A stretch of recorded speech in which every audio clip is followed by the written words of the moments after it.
Hi guys! Share ko nga pala sa inyo yung bridal showers party namin na ginawa dito sa Mistletoe Nail Spa. Dito lang yan sa 263 General Luna Concepcion, Malabon City. Ayan, napaka-relaxing ng kanilang place at gulat-gulat ng beshi nyo. Ayan, siya nga pala ang may-ari ng Mistletoe Nail Spa. So, napakahirap nitong surprise guys nang hindi niya nalalaman. Ayan, eto na ang team bride.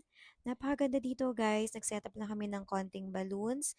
And then, tinulungan din kami ng mga nail tech nila. So, thank you so much sa nail techs nila. And then, pwede nga pala kayo magdala ng food dito. And then, nag-book kami dito for 3 to 4 hours. Hindi ko na matandaan. So, sobrang tagal na nito, te. So, ayan guys, kung gusto nyo ng idea na mag-surprise, lalo na kung tiga Malabon kayo at gusto nyo mag-surprise dun sa mga future bride friends nyo, pwedeng-pwede kayo dito mag-book sa kanila. Ilalagay ko dyan sa may caption sa may baba. Ayan, tuwan-tuwa siya, wala